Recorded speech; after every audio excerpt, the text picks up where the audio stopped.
اعوذ باللہ من الشیطان الرجیم بسم اللہ الرحمن الرحیم۔ پیارے دوستو، آج کا ہمارا جو عنوان ہے بہت ہی معلوماتی ہے، جس میں کچھ چیزیں جو ہیں وہ اسلام سے اور سائنس سے ہم نے اخذ کرنے کی کوشش کی۔ حضرت آدم علیہ السلام کی پیدائش سے پہلے اس دنیا میں کیا تھا، اس کے بارے میں سائنسدانوں کی مختلف رائے ہے۔ کچھ سائنسدانوں کا خیال ہے کہ حضرت آدم علیہ السلام کے پیدا ہونے سے قبل دنیا میں لوگ زندگی بسر کر رہے تھے۔ بعض سائنسدان کہتے ہیں کہ حضرت آدم علیہ السلام کے زمین پر اترنے سے پہلے یہاں کئی صدیوں تک ڈائناسور زندگی بسر کر رہے تھے، پھر وقت گزرنے کے ساتھ ساتھ ان کی نسل اس دنیا سے ناپید ہو گئی۔ بعض کا کہنا ہے کہ یہاں جنات کا دور تھا، وہ زمین پر ہر چیز پر قبضہ جمائے ہوئے تھے۔ ہمارے ذہن میں یہ سوال آتا ہے کہ اللہ تعالیٰ نے سب سے پہلے اس دنیا میں کس کو پیدا کیا تھا؟ اللہ تعالیٰ نے انسان کو کیوں زمین پر پیدا کیا ہے؟ اس میں کوئی شک نہیں ہے کہ اللہ تعالیٰ ہی سب کو پیدا کرنے والا اور زندگی دینے والا ہے۔ اللہ تعالیٰ اپنی کتاب قرآن مجید میں فرماتا ہے، بسم اللہ الرحمن الرحیم، وہی ہے جس نے آسمانوں اور زمین کو 6 دن میں پیدا کیا،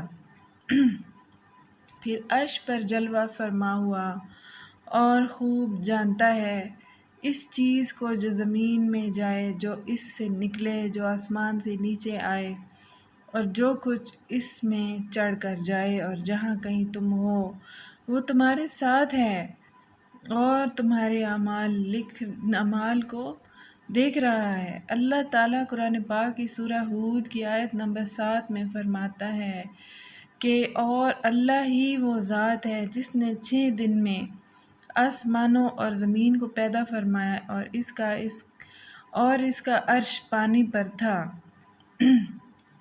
نبی کریم صلی اللہ علیہ وسلم سے کسی صحابہ نے عرض کی، اے اللہ تعالیٰ کے پیارے محبوب صلی اللہ علیہ وآلہ وسلم، آسمانوں اور زمین کو پیدا کرنے سے پہلے اس دنیا میں کیا تھا؟ نبی کریم صلی اللہ علیہ وآلہ وسلم نے فرمایا، اللہ تعالیٰ کے علاوہ یہاں کچھ بھی نہ تھا، یہ سب کچھ اللہ تعالیٰ نے بعد میں بنایا ہے۔ اس وقت نہ ہوا تھی نہ پانی، یعنی کہ اللہ تعالیٰ کے سوا یہاں کچھ نہ تھا۔ پھر اللہ تعالیٰ نے پانی پر اپنا عرش بنایا، اسی وقت ہی مخلوق کی ابتدا ہوئی، اور بے شمار محدثین نے روایت کے ذریعے ہم کو بتایا کہ نبی کریم صلی اللہ علیہ وآلہ وسلم کا فرمان ہے کہ بلا شبہ خدا نے سب کچھ بنانے سے پہلے قلم کو بنایا، پھر خدا نے قلم کو حکم دیا کہ لکھ، پھر قلم اللہ تعالیٰ کے حکم سے اس طرح چلا کہ اس نے قیامت تک ہر چیز لکھ دی، جو پیدا ہونا تھا، مرنا تھا، یا پھر کسی چیز کے ساتھ جو کچھ ہونا تھا، یہ سب کچھ لکھ دیا۔ اس کے بارے اللہ تعالیٰ کے سوا کسی کو کوئی علم نہیں، یہ بس اللہ تعالیٰ کی ذات ہی جانتی ہے کہ کس کے ساتھ کیا ہونا ہے، کس کو کتنا رزق ملنا ہے، کس طرح سب کچھ اللہ تعالیٰ کے حکم کے مطابق قلم نے لوح محفوظ پر کچھ اس طرح لکھ دیا تھا کہ جس کے بارے میں ایک بار یمن کے کچھ لوگ نبی کریم صلی اللہ علیہ وآلہ وسلم کے پاس آئے۔ انہوں نے کہا کہ اے اللہ تعالیٰ کے سچے اور آخری نبی صلی اللہ علیہ وآلہ وسلم، ہم سب لوگ آپ صلی اللہ علیہ وسلم کے پاس دین اسلام کو سمجھنے کے لیے آئے ہیں۔ ہمارا سب لوگوں کا یہ خیال ہے، یہ سوال ہے کہ اللہ تعالیٰ نے سب سے پہلے کس چیز کی تکلیف فرمائی ہے؟ نبی کریم صلی اللہ علیہ وسلم نے اس وفد کو فرمایا کہ اللہ تعالیٰ کے سوا کچھ نہ تھا، اللہ تعالیٰ نے پانی پر اپنا عرش بنایا، پھر قلم کو بنایا، اور پھر قلم کو حکم دیا کہ لوح محفوظ پر سب کچھ لکھ دے۔ قلم نے اللہ تعالیٰ کے حکم سے لوح محفوظ پر سب کچھ لکھ دیا۔ قلم نے ازل سے لے کر ابد تک لوح محفوظ پر سب کچھ لکھ دیا۔ علماء کرام بیان کرتے ہیں کہ اللہ تعالیٰ نے قلم کو بنانے کے بعد لوح محفوظ کو بنایا، اور اللہ تعالیٰ کے حکم سے قلم لوح محفوظ پر سب کچھ درج کر دیا۔ اس کے بعد زمین و آسمان کو اللہ تعالیٰ نے پیدا فرمایا۔ اللہ تعالیٰ کی پیدا کی گئی چیزوں کی ترتیب کچھ یوں ہے کہ جس کے بارے میں کچھ احادیث کی کتابوں میں تحریر ہے کہ آقا دو جہان حضرت محمد صلی اللہ علیہ وآلہ وسلم نے فرمایا کہ اللہ تعالیٰ نے ہفتے کے روز مٹی کو، اتوار کو پہاڑ اور زمین، پیر کو درخت پیدا فرمائے، منگل کو اللہ نے مشکلات، بیماریاں، جراثیم، مصائب اور بہت قسم کی تکالیف کو پیدا کیا۔ اللہ تعالیٰ نے نور کو بدھ کے دن تکلیف فرمایا۔ جمعرات کے دن اللہ تعالیٰ نے جانوروں، چرند پرند کو پیدا فرمایا۔ پھر اللہ تعالیٰ نے جمعے کو عصر سے لے کر رات ہونے تک کے درمیانی وقفے میں حضرت آدم علیہ السلام کو پیدا فرمایا تھا۔ اللہ تعالیٰ نے سب کچھ پیدا کرنے کے بعد سب سے آخر میں انسان کو پیدا کیا، یعنی کہ حضرت آدم علیہ السلام کو پیدا کیا۔ حضرت آدم علیہ السلام انسانی مخلوق میں سب سے افضل مخلوق، سب کے باپ ہیں۔ اللہ تعالیٰ نے انسانوں سے پہلے جنوں اور فرشتوں کو پیدا فرمایا تھا۔ ان کی ترتیب کچھ یوں ہے کہ اللہ تعالیٰ نے سب سے پہلے فرشتوں کو، پھر جنوں کو اور پھر انسانوں کو پیدا فرمایا۔ اللہ تعالیٰ نے فرشتوں کو آسمانی مخلوق ہی بنایا ہے۔ قرآن پاک کی سورہ شعراء کی آیت نمبر 5 میں اللہ تعالیٰ کا ارشاد گرامی ہے، قریب ہے کہ آسمان اپنے اوپر سے پھٹ پڑے اور تمام فرشتے اپنے رب کی تسبیح و تمجید بیان کر رہے ہیں اور زمین والوں کے لیے استغفار کر رہے ہیں۔ خبردار، اللہ تعالیٰ معاف کرنے والا اور رحم کرنے والا ہے۔ حضرت محمد صلی اللہ علیہ وآلہ وسلم نے ارشاد فرمایا کہ اللہ تبارک و تعالیٰ نے فرشتوں کو نور، جنوں کو آگ اور حضرت آدم علیہ السلام کو مٹی سے پیدا کیا۔ اللہ تعالیٰ نے فرشتوں کو، پھر جنوں کو، سب سے آخر میں انسانوں کو پیدا کیا۔ قرآن پاک میں سورہ الحجر کی آیت نمبر 27 میں اللہ تعالیٰ فرماتا ہے، اور اس سے پہلے جنات کو ہم نے لو والی آگ سے پیدا کیا۔ جنات کی تخلیق کے بارے میں بے شمار آیات اور احادیث میں بیان کیا گیا ہے۔